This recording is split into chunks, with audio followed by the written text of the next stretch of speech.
itulah sebabnya bunyi motor datang dari situ. Saya pula dah tukar dia punya sprocket, tukar rantai tu. Ingat rantai dah lama ke apa kan.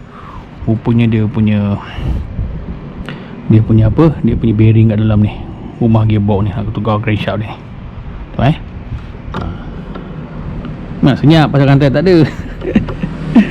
So hari ni saya punya projek, saya nak buka enjin ni. Saya nak pergi hantar overhaul lah. Okay, barang-barang yang dekat atas ni, carburetor, exhaust, semua sekali saya dah buka dah. Termasuklah kabel rantai ni. Mungkin saya takkan pakai kabel rantai ni, saya pakai kabel rantai yang lain. Ambil model Panther ke, tengoklah. Saya nak ambil yang penuh punya, yang atas je.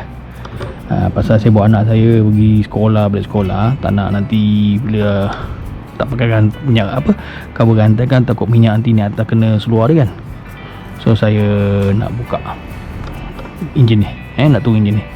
Ada beberapa part saiz 12. Ni kiri kanan, kita buka yang sini dulu. Buka sini dulu, buka tengkor dulu, buka ni dulu, last sekali buka yang bawah. Okay, bagi dia turun macam ni. Okay, let's go.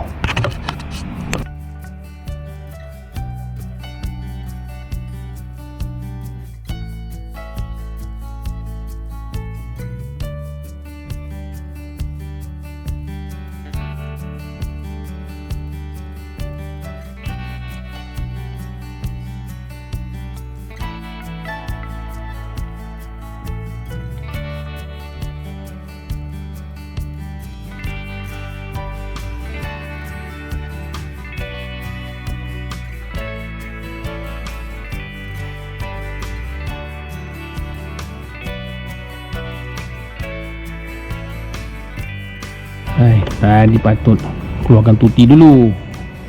Sekarang dah nak kena tunggu pula tuti dia habis. Ok guys, kita nak turun kan, dengan perlahan-lahan. Saya lapik apa yang patut dulu sebelum dia terjatuh kena dekat kita punya head punya apa, batang head ni. Bengkok, jadi masalah guys. Satu kerja lagi.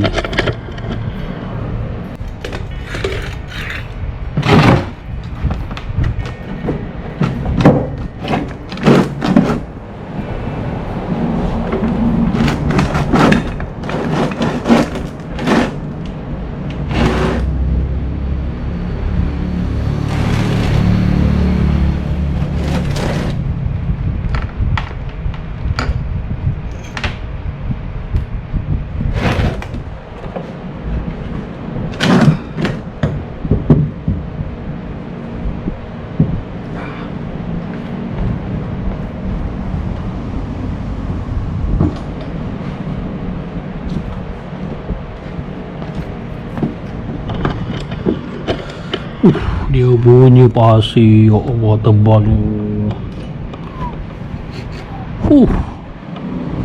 Ok guys, ini saya hantar enjin ni dulu pergi overhaul. Yang ni kita kerja kan guys, kita kerja kasih bersih-bersih kan tu cara dia guys. Kita letakkan, kalau boleh tayar pun ok guys, tayar skuter kan, bagi dia turun dia tak jatuh bawah lah.